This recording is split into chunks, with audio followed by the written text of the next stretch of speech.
Oh, campuran. Campurannya apa? Jagung. Buat jualan, anak campur tidak masuk ramah. Sampai ngaco. Bikin kopi ada campurannya. Kalau bikin kopi ya murni.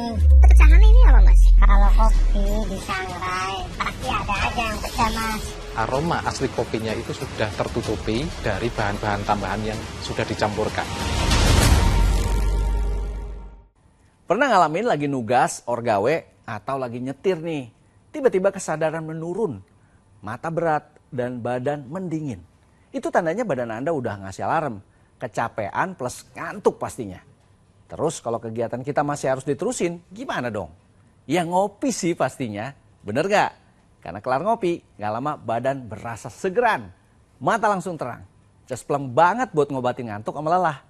Nah, tapi hati-hati juga nih milih kopi. Karena ada loh kopi kualitas rendah yang banyakkan campurannya daripada kopinya. Nah kan jadi gak ngefek ke badan. Terus kopi model oplos gini campurannya apaan sih? Bahaya nggak kalau dikonsumsi? Ya udah, nonton aja ya Buser investigasi sampai habis. Waspada, jebakan kopi oplosan.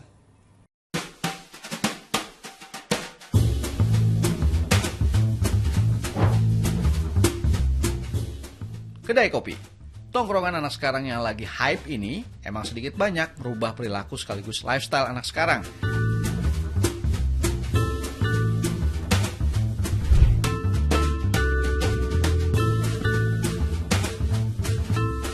Ya wajar sih, tempat yang nyaman plus berbagai menu dengan harga yang masih masuk akal di kantong, bonus internet gratis, bikin banyak kalangan betah nongki berjam-jam. Coba deh bayangin, ngejogrok rame-rame, ngobrol hal-hal gak penting bareng temen sambil nenggak kopi. Yang ada beban hidup langsung rontok, nyisa happy doang, bener gak? Yang jelas bagi Salma Akila, perempuan yang aktif bisnis, minum kopi ibarat booster, bisa ngegasin semangat kerja. Kalau aku sendiri itu suka kopi karena semisal lagi bosan atau semisal lagi mood lagi down, yaitu larinya ke kopi. Karena menurut aku kopi itu bisa naikin mood, terus juga serotonin booster. Itu sih kalau dari aku sendiri. Kalau dari aku sendiri sih kurang suka sama rasanya yang dengan campuran jagung ya. Karena kalau aku sendiri lebih suka sama kopi yang benar-benar kopi, terutama dicampur sama susu. Jadi rasanya udah pure kopi dan gak ada rasa tambahan lain. Karena kalau semisal udah di atas itu udah nggak bisa ditoleransi lagi sih perut. Ada lagi Ihza, penulis di salah satu perusahaan media, Degu Kopi juga jadi andalan. Pas ia butuh tenang waktu deadline. Segelas kopi pesanannya nilainya jadi mahal banget karena bisa munculin ide baru yang ditumpahkannya dalam tulisan. Karena kopi itu salah satu mood yang bisa bikin semangat buat kerja, bikin melek. Kalau siang saya sering ngopi, kalau siang, kalau malam enggak. Karena tuntutan kerjaan deadline harus sore harus selesai kan, jadi butuh semangat biar enggak ngantuk.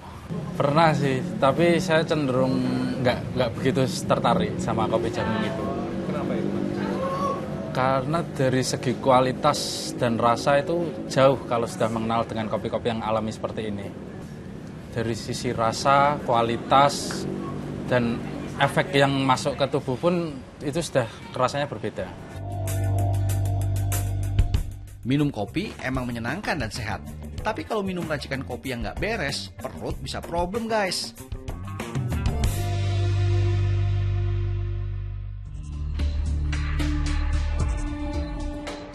Emang ada racikan kopi sembarangan gitu?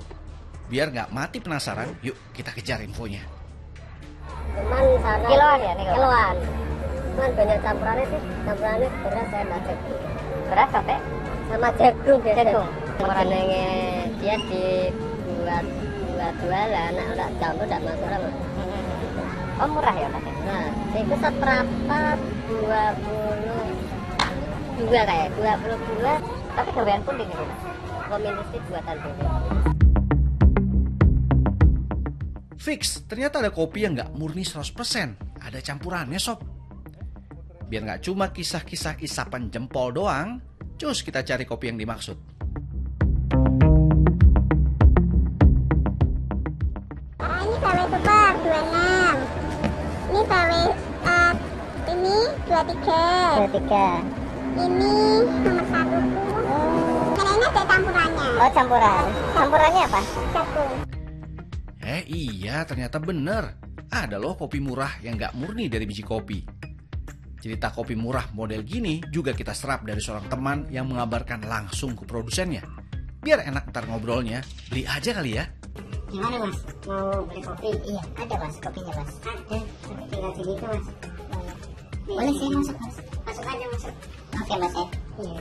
Ini masuk aja. Berapa banyak ini Mas? Segini Mas.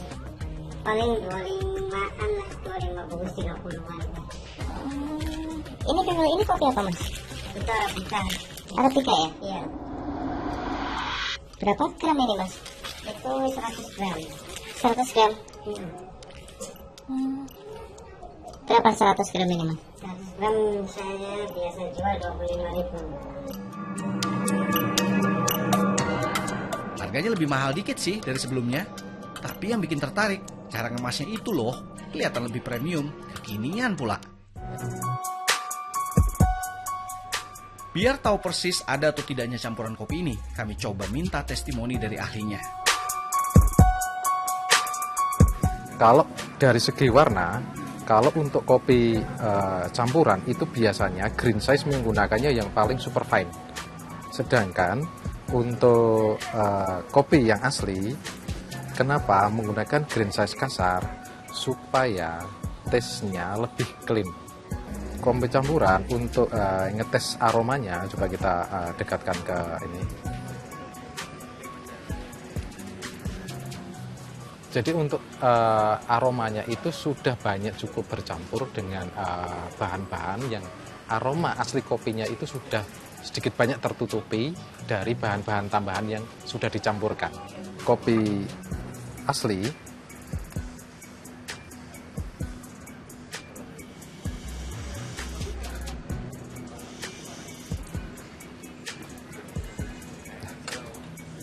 kalau kopi asli ketika dihirup itu ada satu kesegaran yang muncul ketika dihirup pertama kali. Nah, itu yang membuat kopi asli secara aroma itu masih sangat-sangat terjaga.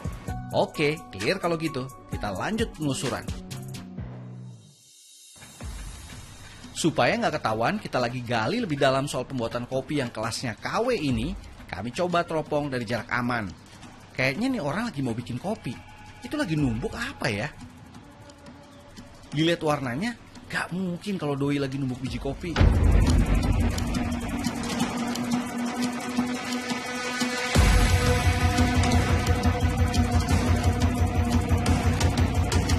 Lihat ya, penggorengan udah mulai panas nih. Ada sesuatu yang diambil dari karung, nyemplung masuk ke penggorengan. Putih agak remuk. Terus yang dimasukin lumayan banyak pula. Apaan nih?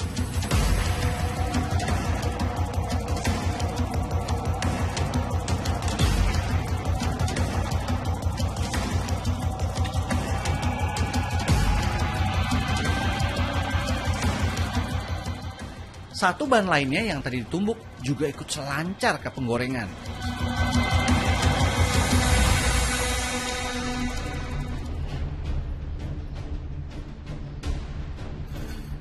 Nah, kalau bahan ketiga yang ikut nyampur, rada familiar nih.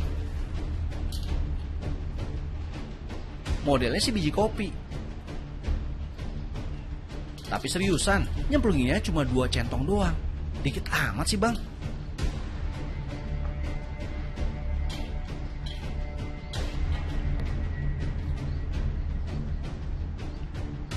Semua bahan yang nyebur ke penggorengan dioseng-oseng pakai api gede.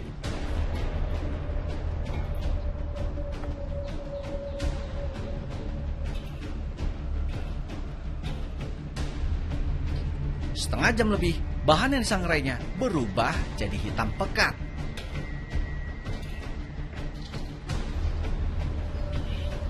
Oh, udah kelar toh prosesnya. Ini emang udah mateng atau kelewat gosong ya? Sama pantat panci aja 11-12 tuh.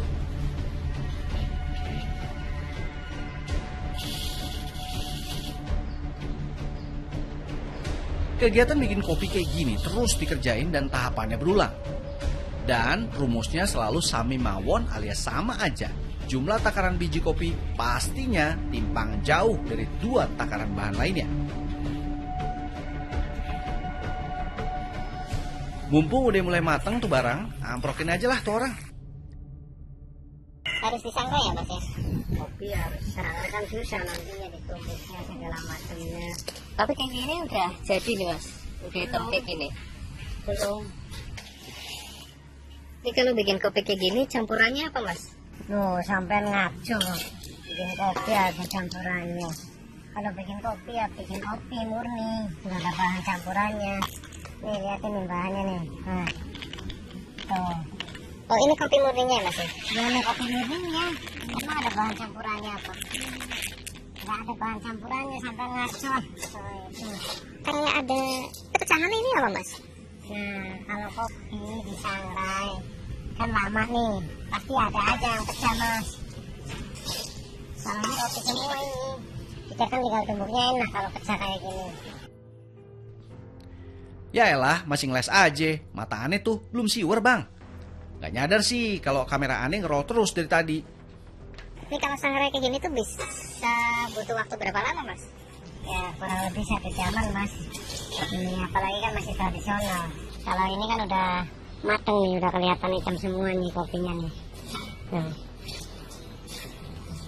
Kayaknya udah mateng. Banyak juga yang bikinnya Mas ya? Oh kalau tiap hari saya banyak bikinnya. Kan namanya orang jualan ya harus bikin banyak.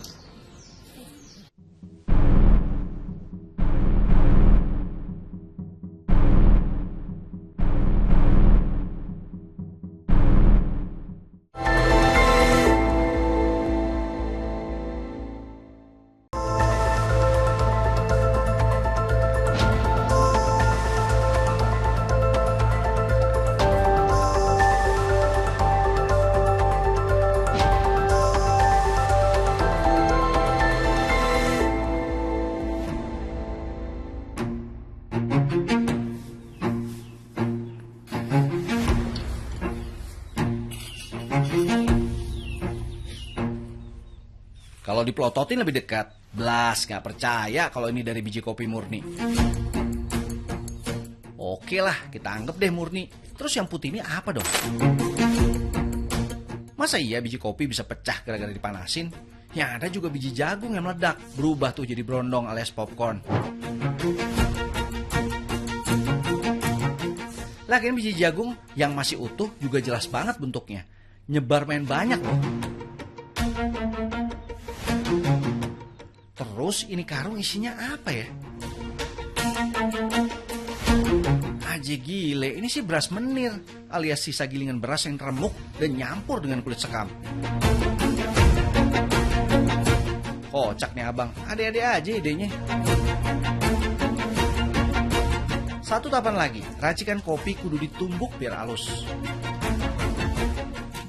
Tuh Mas, kita pakainya juga masih alatnya tradisional Mas, bukan mesin. Pakai tumbukan asli. Kenapa emang Mas? Ya kalau tumbukan asli kan satu lebih halus juga kopinya, terus aromanya kan lebih keluar juga Mas. Kalau pakai mesin kan nggak terlalu keluar aromanya. Mumpung lagi nggak ngeh, iseng deh kepoin soal jagung. Kenapa sih ikutan mencuat di sini ya? Lah ini nih apa Mas? Jagung ya Mas ya? Iya itu jagung. Kok ada di sini Mas? Iya, kan saya ternak ayam sambil ngasih pakan ayam sambil bikin kopi. Kan kalau ayam ini kan kampung biasanya ini lihat kayak gitu di umbar kayak gitu.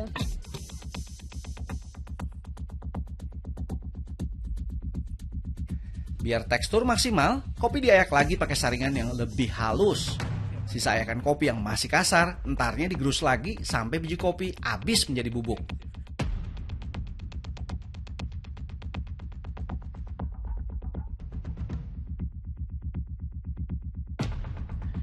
Di tahap akhir, racikan kopi ala-ala yang ngakunya jualan 100% biji kopi dikemaslah. Biar pembeli naksir, kemasan kopi ngikut tren packing kekinian dengan pengunci kemasan yang umum digunakan.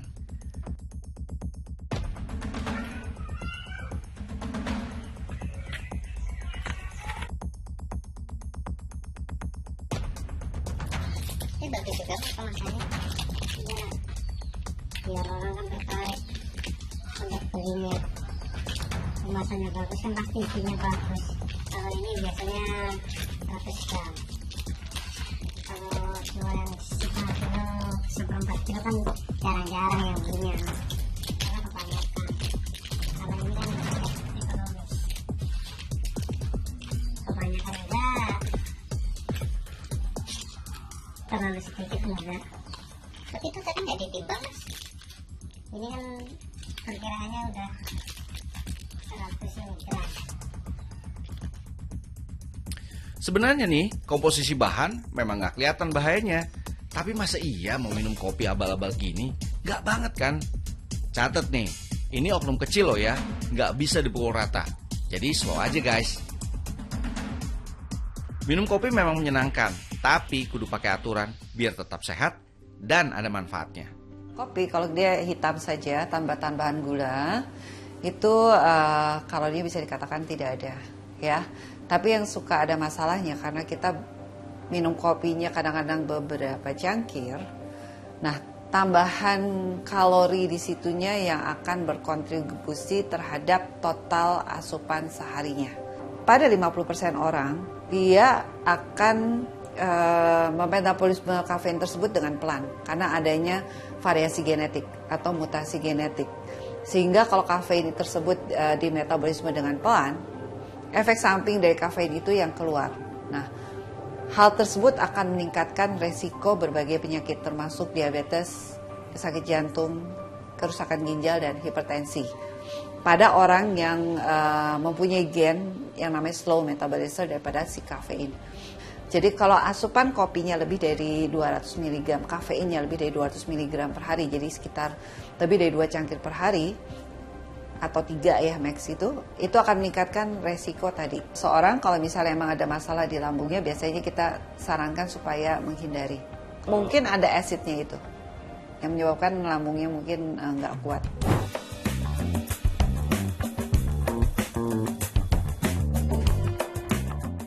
Kalau mau create kopi enak, emang paling pas belajarnya langsung sama sang ahli. Sudah lebih 12 tahun lamanya Mas Abdul Walid terus mengembangkan bisnisnya di bidang kopi. Untuk hasil kopi yang nikmat, perlu teknik khusus. Salah satunya proses roasting menyangrai biji kopi. Bagi Walid, proses ini jadi salah satu tahapan paling krusial menghasilkan biji kopi matang dengan kualitas maksimal. Jadi proses roasting itu sebenarnya menentukan taste cita rasa. Lah, cita rasa itu bisa kita buat itu melalui fase roasting ini di awal. Karena kenapa? Ini untuk menentukan dalam sisi kadar kalori yang akan dikurangkan, dan itu akan menentukan adalah soal asam, bodinya, sweetnya kopi. Kurang lebih untuk kapasitas ini 3 kilo kurang lebih antara 10 sampai 15 menit dalam sekali processing masuk tabung.